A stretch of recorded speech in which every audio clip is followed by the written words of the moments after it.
নিত্য নতুন রেসিপি কার কার ট্রাই করতে ভালো লাগে বলো দেখি। এই আমার মতন আমিও না আজ একটা নতুন রকমের রেসিপি করব, যেটি হচ্ছে পাঁপড়। হ্যাঁ, ভাতের মাড়ের পাঁপড়। আর পুরোটাই আমি ইউটিউব দেখে করেছি, তাই ভাবলাম তোমাদের সাথে শেয়ার করি। প্রথমেই আমি 2 থেকে আড়াই গ্লাস মতন নিয়ে নেব ভাতের ফ্যান। এই ফ্যানটা তো আমাদের বাড়িতে রোজই হয় ভাতের সঙ্গে। তো আমরা ফেলে না দিয়ে এইভাবে যদি জিনিসগুলোকে সঞ্চয় করে রাখি তাহলে অসময়ে সময়ে খাওয়া যায়। আর বেশ টেস্টি এবং ইউনিক একটা ব্যাপার, কাউকে দিলেও কিন্তু সেও কিন্তু ভালো বলবে। যাই হোক, এবার দেখো আড়াই কাপ ফ্যানের ভেতরে আমি দিয়ে দিচ্ছি এখানে প্রথমে 1 কাপ মতন ময়দা। ভালো করে ব্যাটারটা একটু ফেটিয়ে নিয়ে তারপরে আস্তে আস্তে করে ওর ভেতরে আরও খানিকটা কিন্তু ময়দা অ্যাড করতে হবে। হ্যাঁ, নিজেরাই কিন্তু পরিমাণটা বুঝতে পারবে। এই দেখো আমি আবার 1/2 কাপ মতন ময়দা অ্যাড করছি। আবারও এখানে কিন্তু ময়দাটা ভালো করে ফেটিয়ে নিতে হবে। হ্যাঁ, যত ভালো করে ব্যাটারটা ফাটাবে তত কিন্তু খুব ভালো হবে। আচ্ছা, এবারে না আমি এর ভেতরে কাসুরি মেথি অ্যাড করছি।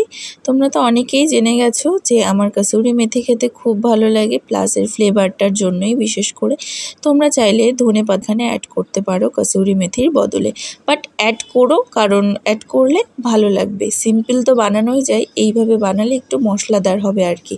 এবার আমি ওর ভেতরে দিয়ে দিলাম মৌরি আর বেশ খানিকটা লঙ্কার গুঁড়ো পড়ে গেছিলো, খানিকটা তুলে রাখলাম। পরিমাণ মতো লঙ্কার গুঁড়ো দিয়ে দেওয়ার পরেই কিন্তু আমার এখানে কালারটা পুরোপুরিভাবেই চেঞ্জ হয়ে এসছে। আর থিকনেসটা কিন্তু এইরকম হতে হবে, ওই যেরকম মালপোয়া বানায় ঠিক ওই রকম একটা গাঢ়ত্ব তৈরি করতে হবে। এবারে দেখো আমি দিয়ে দিলাম পরিমাণ মতো লবণ। লবণটা দেওয়ার পরে আবারও খুব ভালোভাবে ফেটিয়ে নিতে হবে। এবারে চলো প্রসেসিংটা শুরু করি। আচ্ছা, প্রথমেই গ্যাসের ফ্লেমটাকে একদম ফুল স্পিডে করে দিয়ে এবারে কিন্তু জল ফুটতে দিতে হবে। জল ফুটতে দেওয়ার পরে একটা পাত্রে আমি প্রথমে একটা থালাতেই নিয়েছিলাম, স্টিলের থালায় খানিকটা রিফাইন্ড অয়েল দিয়ে থালাটার মধ্যে ভালো করে তেলটা মাখিয়ে নেব, যাতে করে পাঁপড়গুলি উঠে আসতে সুবিধা হয়। আমি একদম ফার্স্ট টাইম ট্রাই করলাম বললাম, ওই জন্য আমার প্রথমে একটু প্রবলেম হয়েছিল, দেন আস্তে আস্তে ঠিক হয়ে গেছিলো। যদি এই 2বার করে আমি না দিতাম তাহলে পাঁপড়গুলো পাতলা যত হবে তত খেতে ভালো হবে। আমি 2 হাতা দিয়ে ফেলেছি, ওই জন্য কিন্তু আমার এই পাঁপড়টা একটু মোটা হয়েছে, একটু ভালোই মোটা হয়েছে। এখানে কিন্তু তোমরা ওই প্রথম যত পাতলা করবে আর কি, তত কিন্তু খেতে ভালো লাগবে আর তাড়াতাড়ি করে পাঁপড়গুলো হয়েও যাবে। দেখো এবারে আমি কিন্তু সসপ্যানটা জলটা ফুটছে, ওটার উপরেই এই থালাটাকে সেটিং একটা থালা দিতে হবে, দিয়ে এখানে কিন্তু ওপরে আবার একটা ঢাকনা দিয়ে ঢেকে দিয়েছি। ওই যে বললাম না প্রথম বানিয়েছি বলে প্রথম একটু অসুবিধা হচ্ছিল, ভাবলাম যে হচ্ছে না কেন, এটা বুঝতে পারিনি যে ঢেকে দিয়ে তারপরে কিন্তু আগলা করে আবারও 1 সেকেন্ড বা 2-3 সেকেন্ডের জন্য যদি রেখে দেওয়া হয় তাহলে পুরোটাই শুকিয়ে যায়। উপরটা দেখে মনে হচ্ছে খানিকটা শুকিয়ে গেছে, কিন্তু যখন আমি কিছু দিয়ে এখানে খুন্তি বা চামচ বলে এগুলো দিয়ে আমি যখন পিছনটা একটু কুচিয়ে দেখলাম এখনও আর একটুখানি হবে। আচ্ছা, এবারে দেখো আমার কিন্তু এটা হয়ে গেছে, থালায় সুন্দরভাবে উঠে এসছে। ওই যে বললাম একটু মোটা হয়েছে প্রথমটা।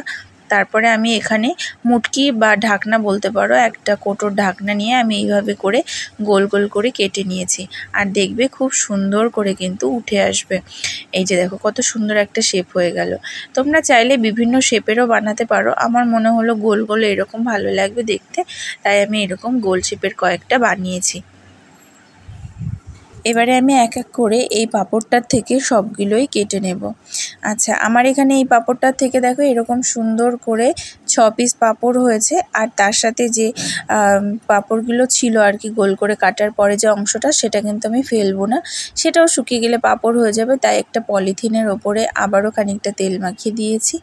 এইদিকে দেখো আমি তো স্টিলের আর একটা ঢাকনা এখানে ইউজ করছি, যেটা আমি গামলার ভেতরে গ্যাসের একটা গ্যাসের ওই যে থাকে না ওভেনের যে ব্যাপারটা শিকগুলো, সেটার উপরে আমি কিন্তু দিয়েছিলাম।